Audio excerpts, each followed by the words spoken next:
Well, I'm still Johnny. I'm still an alcoholic. Only now I've got a full stomach, and I hope I can stay awake. I want to tell you a little story about. I talked to you a great deal about how I think the dividing and the jumping off point in Alcoholics Anonymous, the 8th and 9th step. I don't think any of the steps are unimportant, but I think the freedom steps are steps 8 and 9. And the reason I know that is when Bill Wilson carried the message to Dr. Bob in Akron, Ohio, and they got sober and started running around taking care of these people, Bill emphasized to Dr. Bob the great necessity of making amends.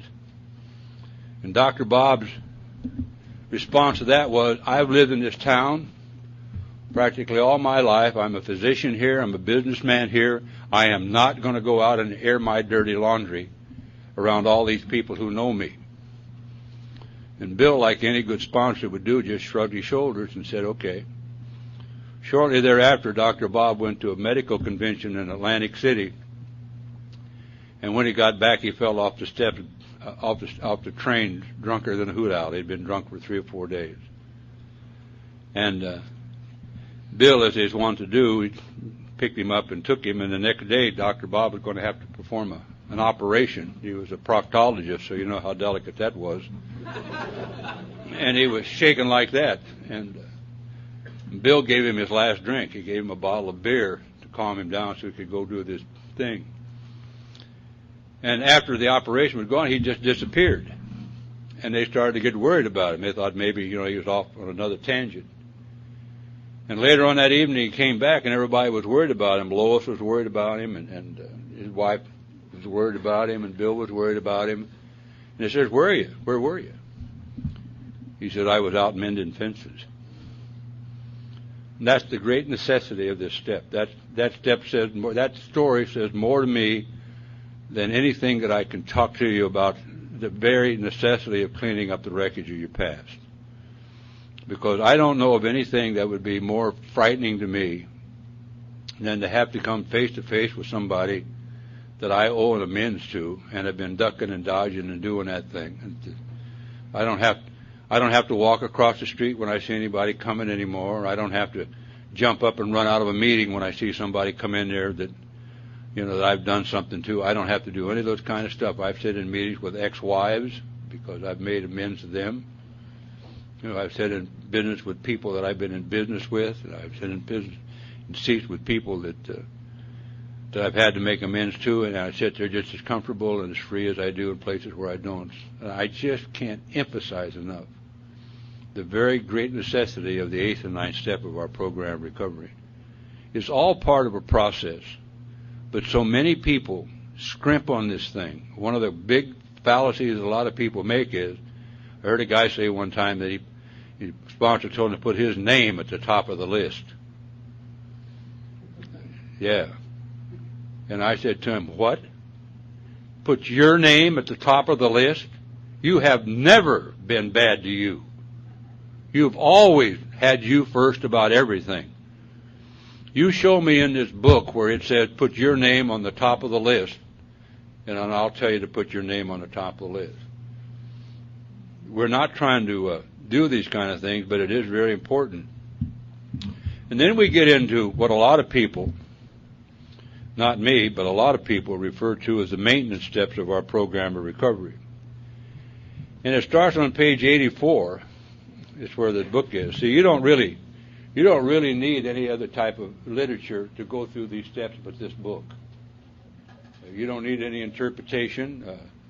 My impression is I don't want anybody I sponsor to even get near 12 and 12 until they've got to a point where they have done some of these things, because I don't want them confused.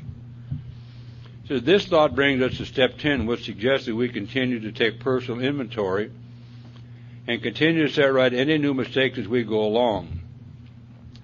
We vigorously commit this way of living as we cleaned up the past. Now, here we go again. There he is again. He's doing this stuff again. The basketball game must be over.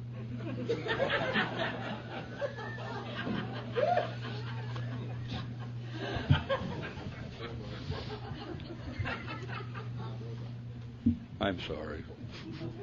Make amends whenever possible, except when to do so would injure me or others. Remember what I told you. You got to remember, as you're reading through this book, as you're going through this book and through these steps, I want you to constantly have that thought in your mind. Bill has assumed, because it happened to him, he has assumed that certain things have happened to you, because if you follow the actions that Bill took, these things are supposed to happen to you. We vigorously commence this way of living as we cleaned up the past. Now, you can't commence this way of living if you haven't cleaned up the past. I mean, that's the negative.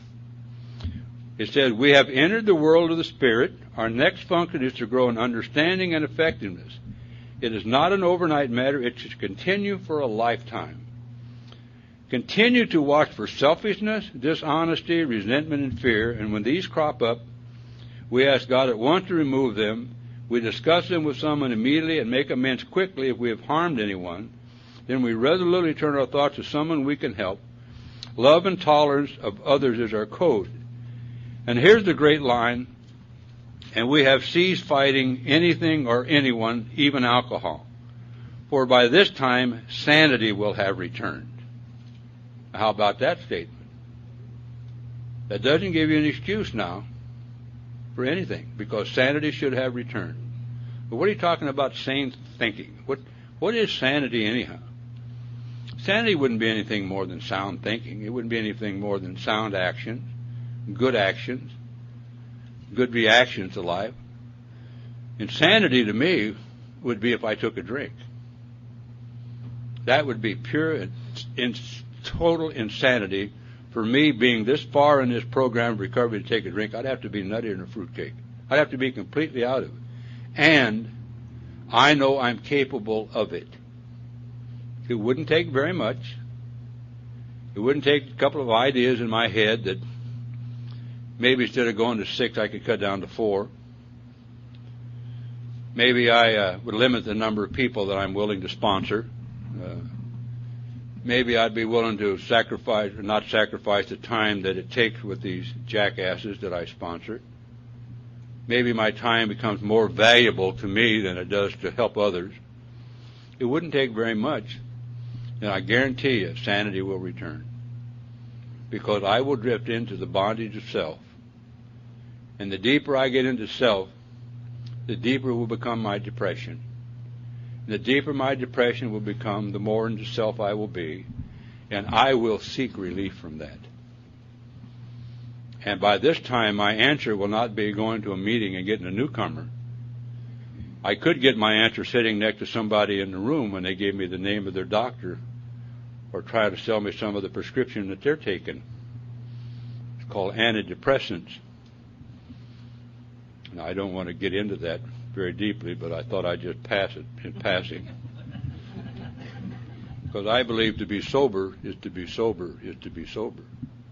That's what I believe. It said, we seldom be interested in liquor. If tempted, we recoil from it as a hot flame. We react sanely and normally, and we find that this has happened automatically. How about that? There he goes again. He keeps making these assumptions that these things have happened to us as a result of doing certain things. Now, I don't see anywhere in here where it says these things will happen to you if we don't do nothing. These always follow some actions, always followed by some little promises that will happen to us. You will see that our whole attitude towards liquor has been given us without any thought or effort on our part. It just comes. That's the miracle of it. We are not fighting it, neither are we avoiding temptation. We feel as though we have been placed in a position of neutrality, safe and protected. We have not even sworn off. Instead, the problem has been removed. Isn't that a deal? The problem has been removed. It's gone. Bill wrote it, and so it has. The problem has been removed. It does not exist for us. We are neither cocky nor are we afraid. That is our experiences. And that is how we react so long as we keep in fit spiritual condition. Isn't that amazing? Now this man, and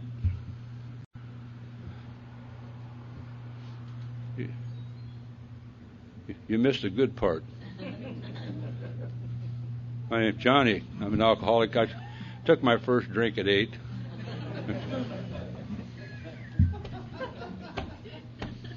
Well, we shouldn't be too harsh with them. It said 1:30.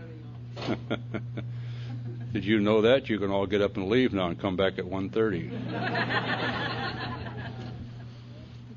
But I just can't emphasize that enough. Emphasize that. I just read your whole page full of promises, and Bill goes through this book time and time and time again with assumptions that these things have happened to us, to the alcoholic, as a result of what? Of just sitting your butt in a meeting? Or just going somewhere and doing something or occupying space? No.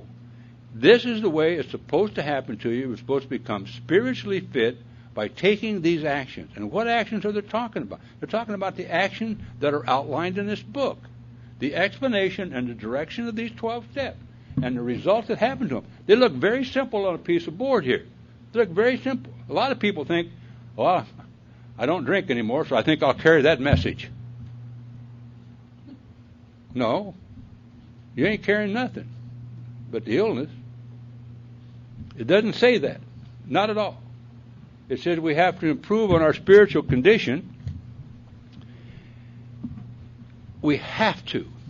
Now, we can't improve on something we ain't got. I'm sorry. I mean, I know this is Tulsa, but I'll try to bring myself up to your ideas. But you cannot improve on something that you don't have. If you haven't done something, how are you going to improve on it? And Bill talks about improving. He says it's easy to let up on a spiritual program of action and rest on our laurels. That's what he said. It's easy. I'm tired. I got a birthday party to go to. I got something more important. That newcomer may want me, but he can wait. Promised that guy I'd be at the meeting, but I got something better to do. On and on. That's easy to do that. Believe me, it's easy. Because going out and getting up and working all day long and coming home and cleaning up and going to a meeting, and maybe you got a job, you set it up or make the coffee, those are inconveniences. Really, to the normal, they're inconvenient. I mean, they're just not, everybody, go out and stand out on a street corner and ask some guy. You want to go out and work 10 or 12 hours a day, go home real quick, clean up, take a shower, and run back and set up a meeting, make coffee? Well, he'd look at you like you're nuts. What do you mean? I'm going to sit in front of the TV set. I'm tired. I worked hard all day. Well, sounds good to me. It's inconvenient. The book says we're headed for trouble if we do, because alcohol is a subtle foe. We are not cured of alcoholism. What we really have is a daily reprieve contingent upon our maintenance of certain spiritual conditions. Now, there he is again. Is that assumption. It's that hidden assumption in there that we have developed some type of spiritual condition. It's an assumption. He just reads it. Every day is the day when we must carry the vision of God's wills into all our activities. How can I best serve thee? Thy will, not mine, be done. These thoughts must go with us constantly. We can exercise our willpower along this line. All we wish is the proper use of the will. Much has already been said about receiving strength, inspiration, and direction from Him who has all knowledge and power. If we have carefully followed directions, there he goes again. I hate to keep bringing this up. I hate to keep bringing this up, that Bill expects something to happen to us as a result of doing these things.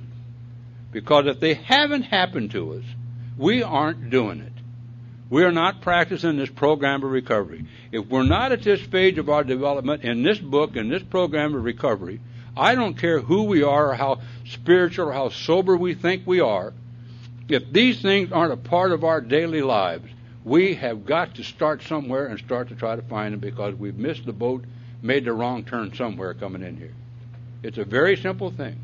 If you're an alcoholic, it's an absolute necessity for your life to remain alive that you find and follow these simple directions, and it's an absolute necessity that these things happen to you. And if they don't happen to you and you're an alcoholic of my type, sooner or later you're going to have to drink. It's very simple. But I'll get too tired sitting in these meetings, and everybody in here will become real bad so-and-sos. I almost said something, but Susan stared at me.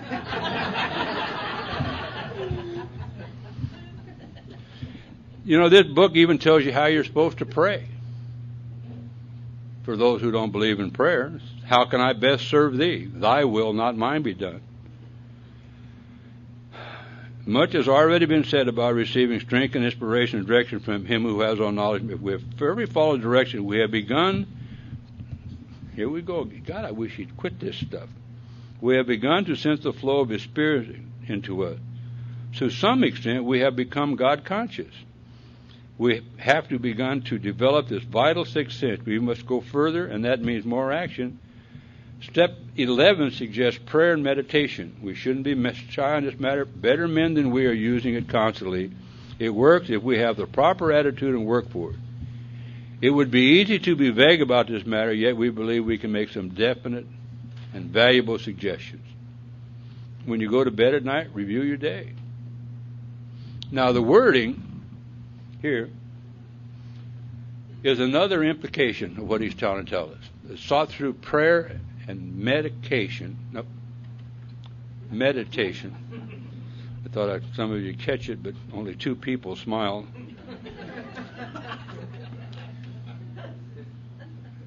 Meditation to improve.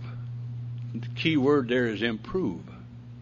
That's the assumption. Improve our conscious contact with God. The key word there is improve. You can't improve on something that you haven't discovered. There's no improve. How would you improve on it? How in the world could you build a house and not build a house and improve on your house? How could you improve on a car if you don't have one?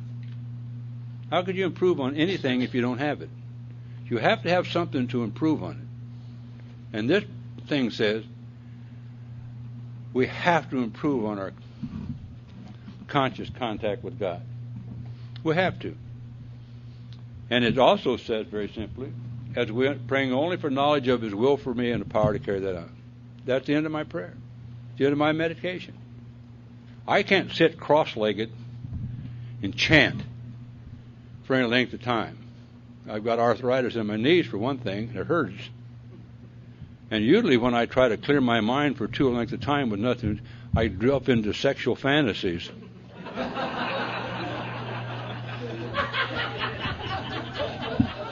Well, come on. I shouldn't bring that up to you spiritual giants in Tulsa. It's true. I mean, God, come on. I drift into something I try to remember. You get to be my age, that's all you do is remember it sometime. It's an amazing thing to me. Now, where's my meditation? Where do I meditate? I meditate a lot of places. Doesn't necessarily mean I have to sit still and chant or read something. A lot of time when you hear people doing all this kind of stuff, they really think they're really spiritual. They tell you about all the prayers and how they say the serenity prayer when they're in trouble and they do all this and do all that. You know, I meditate a lot of times in AA meetings. You know how I do that? I pay attention to what's going on. Very simple. I pay attention to what's going on. My sponsor, when I was new, yelled at me in meetings. I know none of you have this experience, but you don't have a sponsor as cruel as mine. He told me to shut up, sit down, and stay still. And pay attention. I thought he said that to embarrass me. What my sponsor really did was introduce me to a God of my very own. I didn't recognize it at the time, but he was teaching me how to meditate, unbeknownst to me.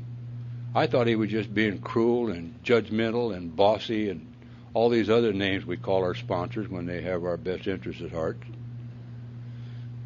And what he'd really done, because really, when I'm sitting there in my chair at a meeting, like I sit here last night and listen to him read out of the 12 and 12 and listen to the people comment on the different things, I'm not really thinking about me.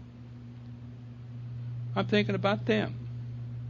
I'm thinking about what they said. I'm thinking about what was read in the book. I'm listening to what's read there.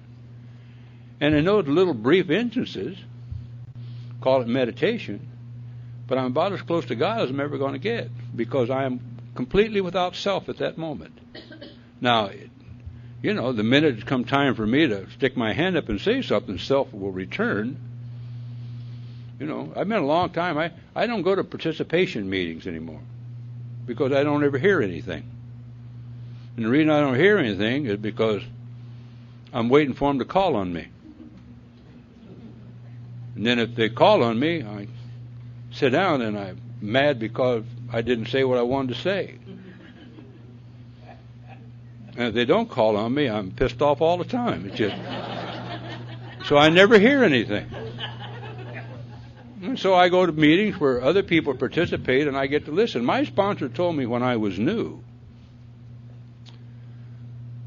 that every time I talked at a meeting, it didn't count. That my main purpose was to go to meetings to listen to the small, quiet voices of God. I mean, that's how spiritual my sponsor was.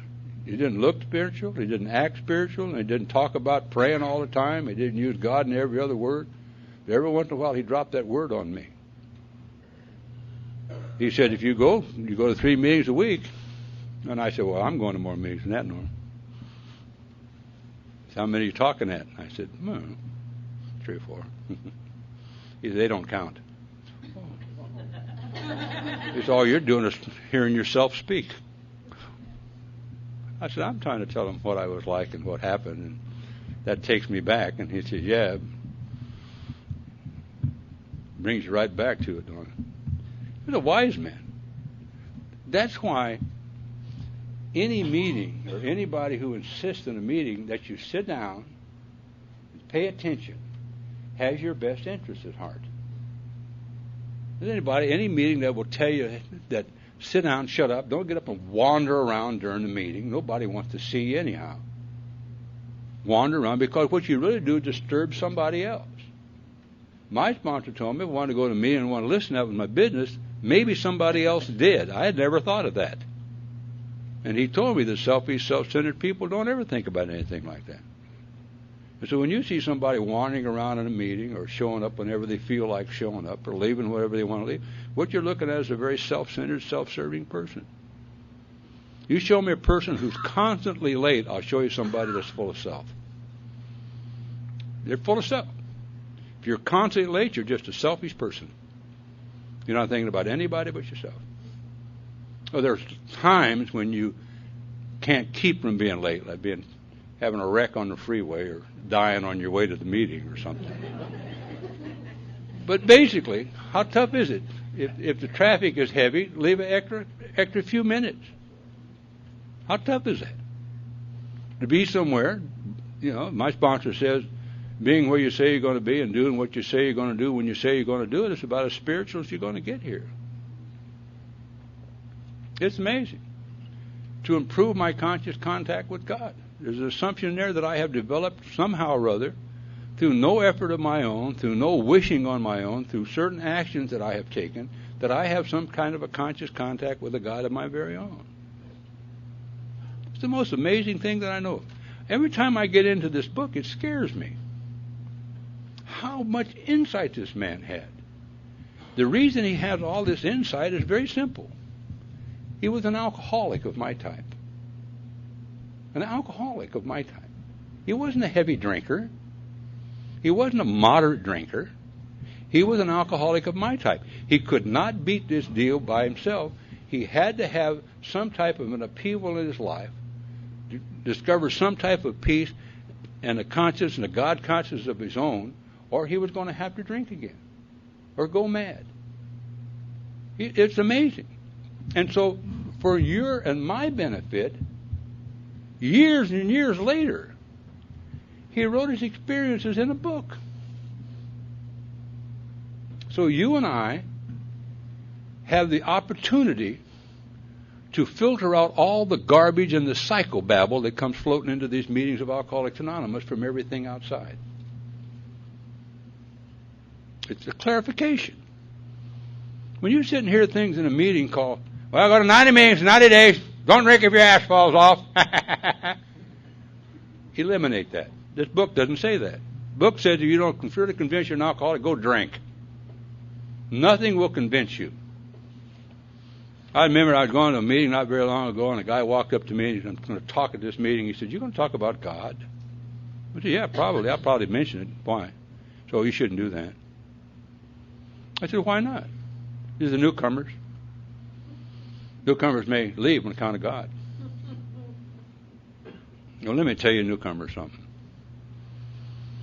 God will run you out of Alcoholics Anonymous. Whiskey will run your rusty butt back in here. Very simple. Very, very simple with me.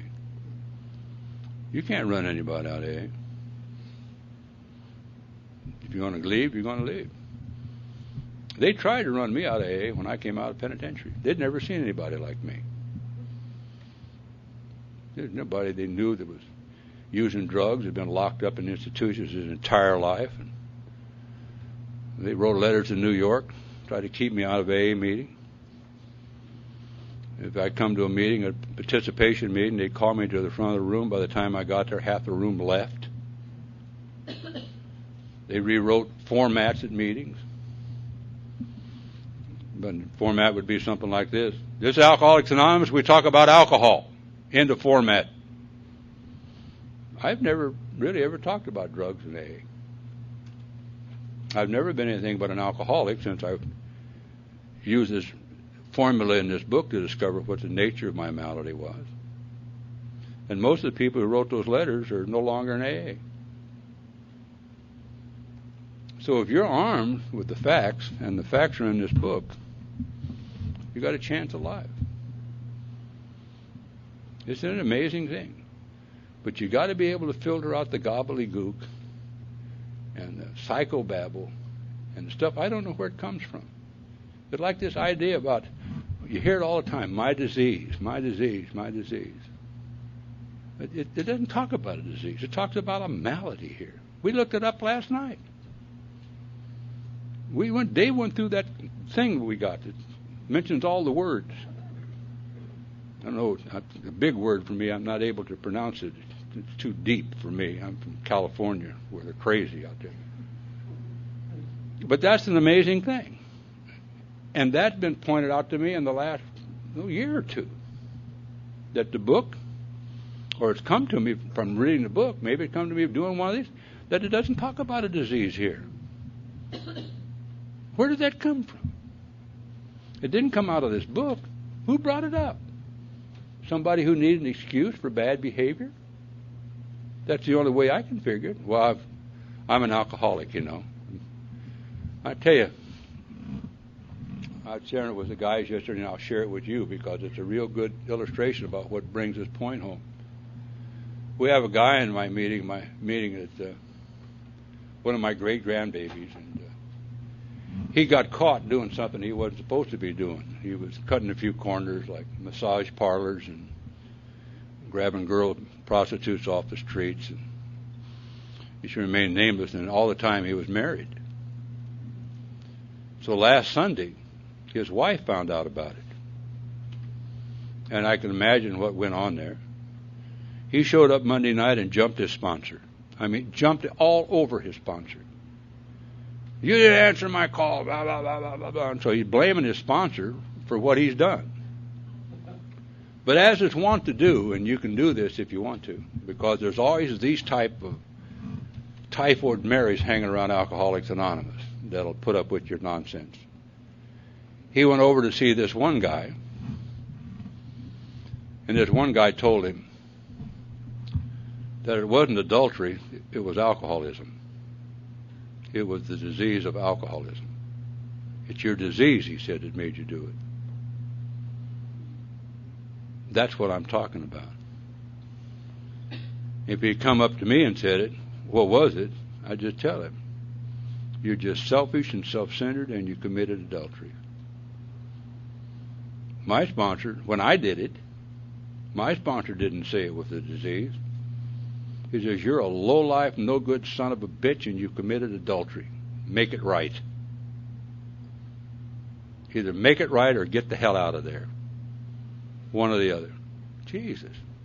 I went to him for a little sympathy. Very simple with me. That's the kind of people that I was around when I got sober. I didn't around these people that just said, oh, it's okay. Do anything you want to do. Just blame it on your disease. You can't do that, not if you're an alcoholic. I told the guy that told him that, why don't you just give him a gun and tell him to blow his brains out? It would have been a lot simpler. Well, that's kind of cruel, isn't it? And I said, no, that's the truth. Not it. So Bill says to me that having had a spiritual awakening as a result of these steps, promises, as a result of these steps, I've had some type of spiritual awakening. The little doctor in the beginning of our book, in the doctor's opinion, very simply says to us that unless we can experience an entire psychic change, there is very little hope for our recovery. The doctor's opinion in the book Alcoholics Anonymous, talking about an alcoholic. Unless we can experience an entire psychic change, there's very little hope for our recovery. That doesn't mean putting a plug in a jug and your butt in the seat. Something has to have an upheaval in it. And Bill puts it in a different way, that having had a spiritual awakening as a result of these steps, we tried to carry that message to alcoholics. What's the message? As a result of doing these things, something has happened to me. This is what I was like. This is what happened. And this is what I'm trying to be like today. It doesn't say, this is what I am today. This is what I'm trying to be like today. I'm trying to be a good father. I don't know how to do it very well. I'm trying to be a good grandfather. I don't know how to do that very well. Can't do it. I'm trying to be a good husband. I don't know how to do that very well. I'm trying to be a good employee. I don't know how to do that very well. I'm trying to be a good member of Alcoholics Anonymous. I don't have to learn that. I have to constantly learn that thing from my sponsor and the people who've gone before me. I'm trying to be a better life. That doesn't mean that I've arrived somewhere. If I said, this is what I'm like today, then I'm telling you I've arrived. You hear things like this. What it was like, what happened, and what it's like today. Well, you might be talking about my dog for all I know. What it's like, what I was like, what happened to me, and what I'm trying to be like today. That's the message. What I was like. I was a leper. I was what the judge called me in 1956, a blood-sucking parasite in society that had nothing to do with alcohol. Alcohol saved my life. It kept me alive long enough to get here, period. Never was my problem. It was always my solution. It's my solution today if I get too far away from you. My solution is back here. It's my solution. I know it. And nobody can ever tell me different. I don't ever stand up and say to anybody, alcohol just quit working for me. My answer to that is, then why are you here? Why are you here? If alcohol doesn't work for you, why would you need to have a spiritual experience? An alcoholic needs this because deep back in the recesses of their mind, the delusion that they are like other people or presently may be needs to be smashed. And it will rear its ugly head the day after tomorrow. Or maybe tonight. Or maybe tomorrow. Or maybe an hour from now. Maybe the delusion, I just can't take it anymore. Maybe I'm not really an alcoholic after all. Maybe they've been lying to me all these years. That's a delusion. One of the words that really bothers me more than anything else is, I guess that's in denial. Denial. There's a river in Egypt called the Nile. Our book talks about a delusion. A delusion that we do not know the true from the false. We think our alcoholic life is the only normal one. And unless we can experience an entire psychic change, we will repeat these actions over and over and over again. Time and time again. I didn't write it. It's in this book. If I tell you something that ain't in this book, you've got a right to come up here and call me a liar. But if you tell me something that help alcoholics that ain't in this book, I can call you a liar. Very simple. You can point out to me how it would be beneficial to an alcoholic of my type, and it's not in this book, then I have a right to say to you, you don't know what the hell you're talking about. It's here, in the book Alcoholics Anonymous. I didn't write it. It was written published in 1939. And it was not published to do what it did. I want you to know that. This book was published as a money dodge to make money. It was not published to wave on the sea of alcoholism and to help people recover from the seemingly hopeless state of mind and body. Little did they know. See, that's how much the alcoholic knows about what's going on around him. Our best ideas sometimes turn out to be wrong, but they benefit thousands of others. Bill one time said that sometimes it's always the enemy of the best. There's a passage that my grandmother used to say to my grandfather when I was a little boy, when Grandpa had come back from one of them drunken sprees in Kansas City. She said things like, Will, evil triumphs when good men do nothing.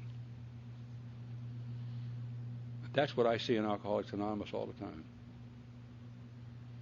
I see whatever it is that's going to destroy us seeping into our doorways, and I see people sitting around doing nothing about it. Nothing. And so when I'm asked to talk about the book Alcoholics Anonymous, I jump on it with both feet. Because I believe in it, and I believe in Alcoholics Anonymous. And not so much that I worry about what Alcoholics Anonymous is doing today. I have 4 grandsons. 4. They're 13 years old and they go up. My number 3 grandson just got out of the bucket. That's jail for people in Tulsa. And I don't know whether any of them ever have to come to Alcoholics Anonymous or not. It ain't any of my business. And I hope they never do. I hope none of my grandchildren or my great-grandchildren or my great-great-great-great-grandchildren ever have to come to Alcoholics Anonymous. I don't want them ever have to come here. And the reason is I don't want them to have to go through the hell that they have to go through to get here. I don't want that. I wouldn't wish that on my worst enemy. But if they do, I want Alcoholics Anonymous to be the same whenever they get here as it was in 1959 when I got here. I don't want it to be so garbled and so watered down and so many ideas about, oh, well, that they don't have a chance, that this thing will be deserted from the face of the earth, that this book will become obsolete like people want it to be, like they keep trying to change it. They keep trying to change things. They change the stories in the book Alcoholics Anonymous to give you a clue what's going on so they can identify with a certain type of people. We're not here to identify with a certain type of people. We're here to identify with an illness or a malady and the recovery from it. That's what the identification of Alcoholics Anonymous is. It's not here to identify whether I'm a Mexican or a white man or a black man or an orange man or a green man or a rich man or a poor man or a woman or a child or what. What I'm supposed to identify with in Alcoholics Anonymous is the malady and the illness of alcoholism and the recovery from it. It's the same recovery for me that it is for everybody else. And whatever my lifestyle is has nothing to do with what you're supposed to be identifying with here. Years and years ago, they started a movement in Alcoholics Anonymous called Young People. They've turned that into a fiasco. You wouldn't even recognize Alcoholics Anonymous in some of their conventions. I went to one night, and the guy sang his talk on Friday night. And then the next night I got up to talk, and they chanted, "We love you, Johnny. Yes, we do. We really, really, really do." Ah! And I told him, I said, you know, making a lot of noise doesn't make you enthusiastic. Sponsorship and commitment to Alcoholics Anonymous makes you enthusiastic. A bunch of guys around here, man, and we get together, we just laugh and giggle and scratch. But beneath the surface of all that, we're dead serious about staying sober. We're dead serious about helping the newcomer. That's why we have book studies. That's why we have sponsorships. That's why they thought enough to bring me down here, let me babble on about this thing that I love so much, this magnificent manuscript called Alcoholics Anonymous. It's an amazing thing. I'll tell you, sometimes it's so bad that I think if you want to hide anything from an alcoholic, you could put it in his book. That's really the truth. I told that to a lady one time. She told me that. She said, yeah, if you want to hide anything from my husband, I put it in the book. I told him that. He'd never look. He never found out whatever it was she put in there. It's an amazing thing. I go to meetings of Alcoholics Anonymous. I hear people get up and thank everybody and everything in the world but Alcoholics Anonymous. That scares me. And I'm not thinking about me. You know, I'm getting a little long in the tooth. You know what I mean? You know, I'm sure wherever I go and where I go, it's going to survive as long as I'm around here, face up. You know what I mean? But there are newcomers sitting in meetings of Alcoholics Anonymous who need the privilege of being able to sit in and hear about the recovery from alcoholism and the malady here. Not, you know, this and that and the other. I went to a meeting one night, and all the people who participated before me in the meeting thanked the unit for everything that happened to them. And at the coffee break, I got up, put my coat on, and walked out the door. And the guy said, where are you going? He said, you're the main speaker. I said, no, I only speak at AA meetings. He said, this is an AA meeting. I said, no, you haven't mentioned AA tonight yet. He left. I drove all the way to San Diego one night. They have a place down there called the South Bay Pioneers. And what they have dinner, an AA speaker, and bingo. Secretary came up to me as I was eating dinner and said, you know, we're running a little late tonight. You mind cut your talk short so we can play bingo? And I stood up, put my coat on, had these two guys with me, and I said, let's go. I said, you can have the whole goddamn evening play bingo if you want to, because I ain't going to be here.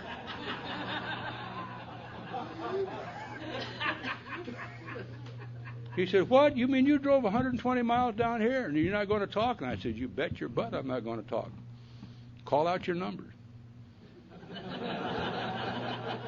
I don't care. I'm dead serious about that stuff. I don't need to be silently proving all the nonsense that goes on in AA or under the disguise of AA.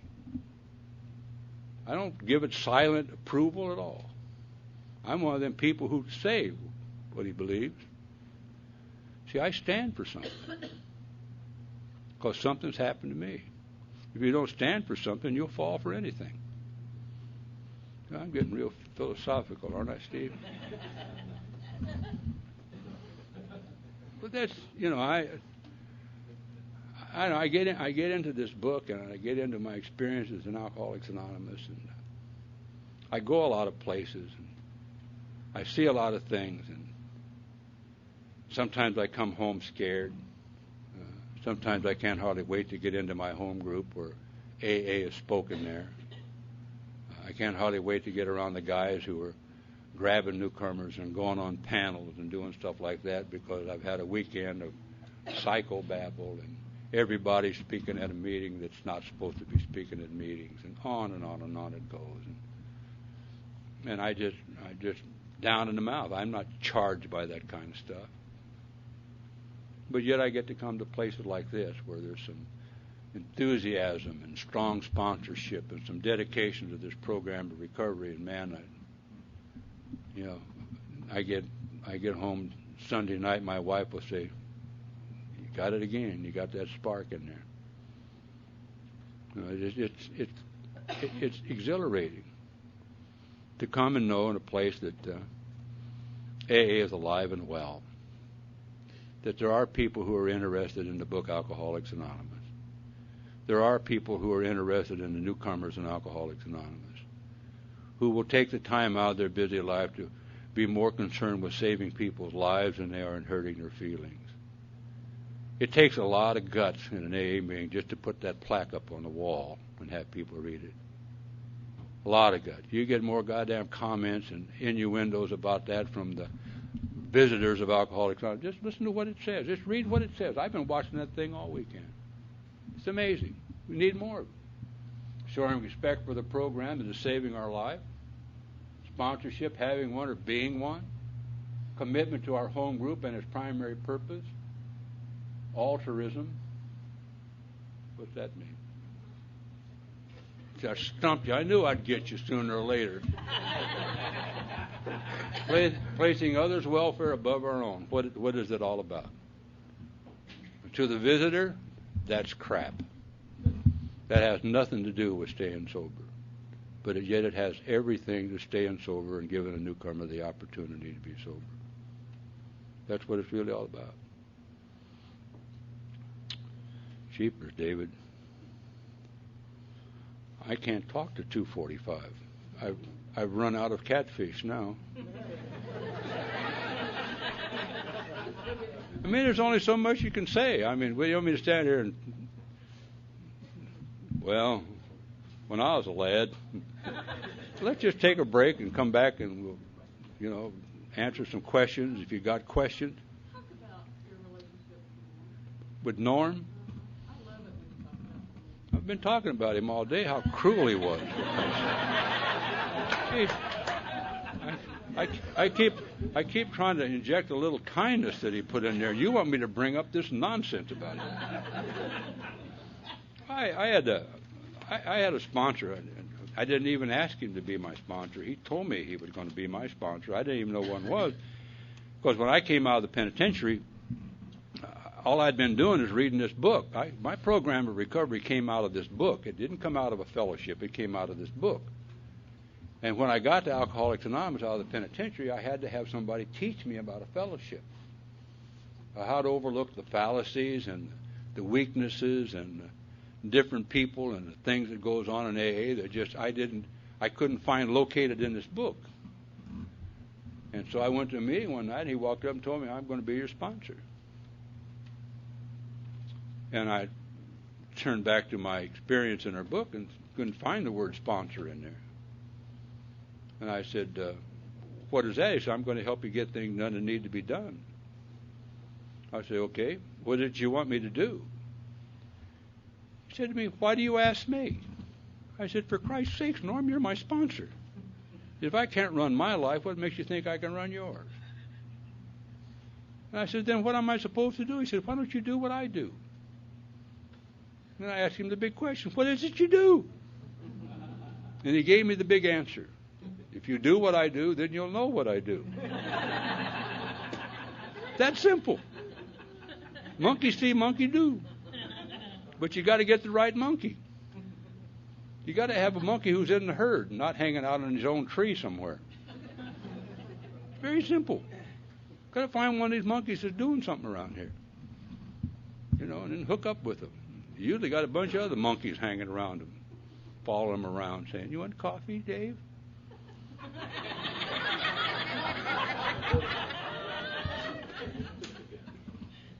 I tell you the Hail to the Chief story. We were having lunch yesterday at Elmer's. Dave drove up, and I thought they were going to jump up and sing Hail to the Chief. And I said that. I said, you're supposed to jump up and sing Hail to the Chief? And they said, yes. I said, but the Chief is sitting down.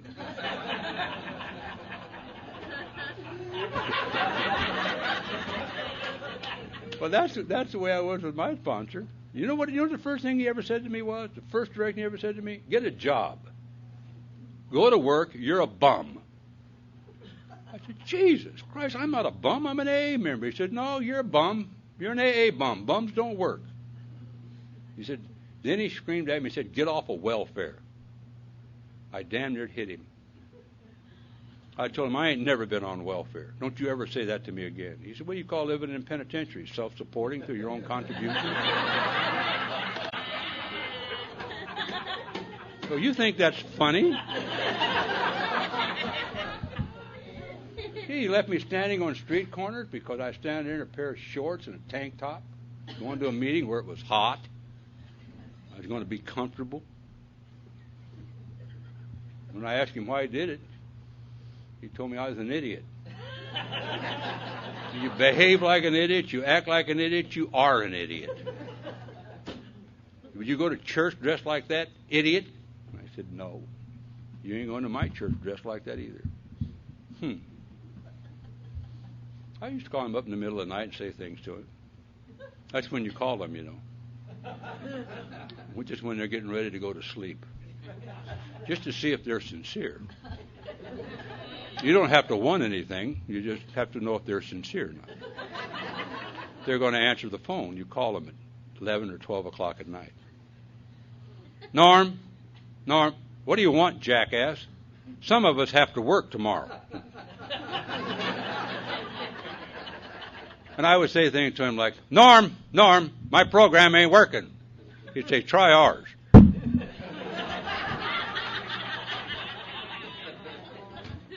They answered everything. Ours. See, that's the difference. When you hear somebody get up here and talk about their program, what, they wrote a new one? Same program, 1939. When they got theirs, they must have improved it. What they really told you is they built one around themselves to suit themselves. It's not a my program, it's an our program. And if this book says selfishness and self-centered is the root of all my problems, I got to get rid of that I kind of idea about stuff. My program, my family, my this, my that, my this. They're all just gifts anyhow if you're a sober member of Alcoholics Anonymous. Just fleeting gifts. They're just icing on the cake. If you have all those things and you're sober and busy in Alcoholics Anonymous, they're just icings on the cake. You know, one of the greatest things I ever learned is that my children don't come from me, they come through me. They come through me. They're not my children. They've just been placed in my care for a while. God gave them to me to take care of for a while, to teach them certain things, to comfort them in certain things. Just like I was given to an old man to be comforted and taught a few things when I was new in Alcoholics Anonymous. That's all. There's not much going on here except that, if you want to know the truth. There's no great mystery to me about Alcoholics Anonymous. Not at all. It's just that we're all God's kids. And if I am, you are. If you are, I am. If I'm not, you're not.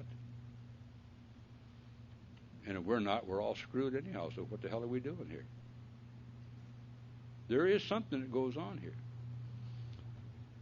Let me give you a little exercise, particularly for you people who don't think it's necessary to get here early before the meeting starts. We're thinking wander in whenever it's convenient and wander out. You miss the whole ball game.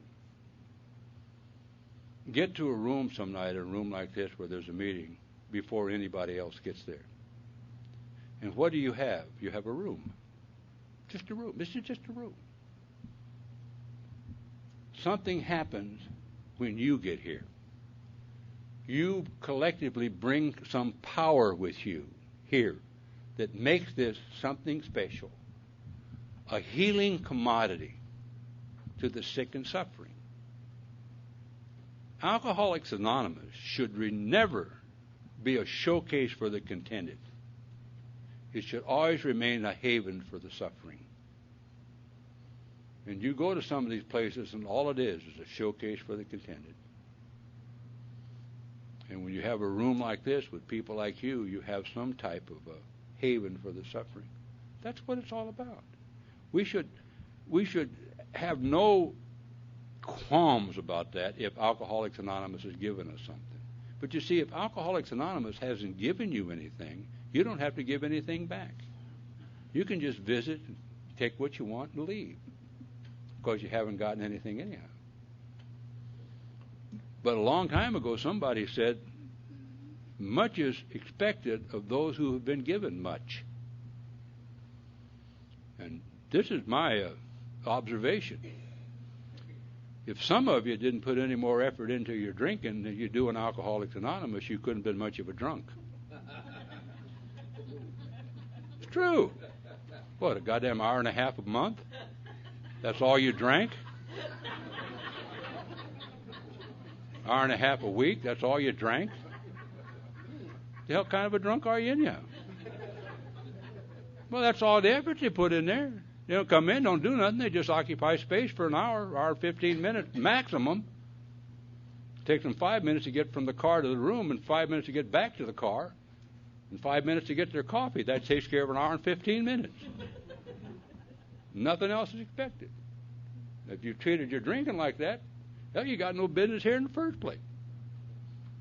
If that's all you did when you drank, if you only invested an hour and 15 minutes once or twice a week in your drinking, hell, I could spill more than that in an hour and a half, for Christ's sake. That's what I'm saying. It's just, I care whether you like it or not if you want to know the truth. I'm going to get on a plane and leave you to your suffering and your resentments tomorrow.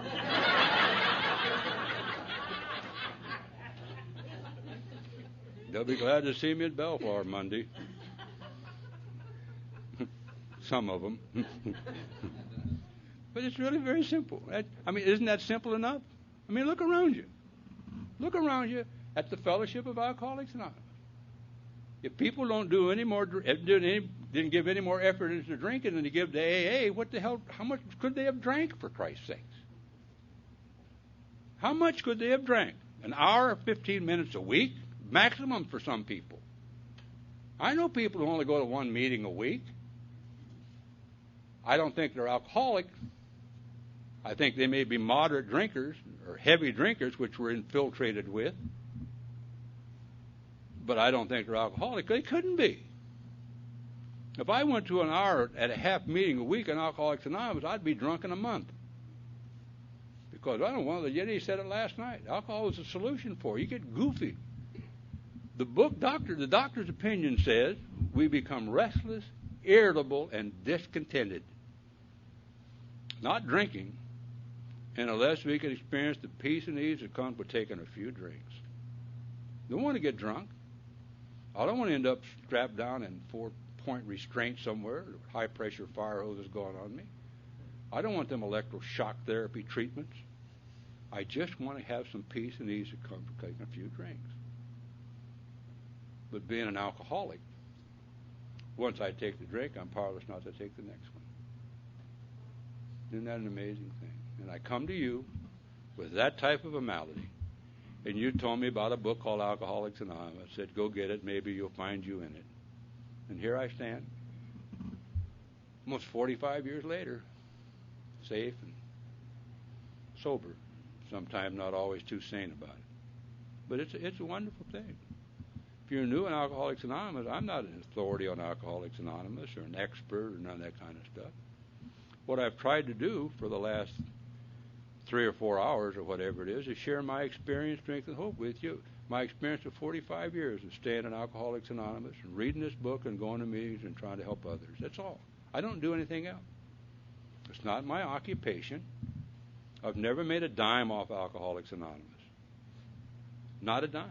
I go to work every day in my job, and I go to meetings of Alcoholics Anonymous because it's an avocation, not an occupation. It's a wonderful thing. So, now can we have a break, David, or Susan? I don't know who to ask when she's with you, David.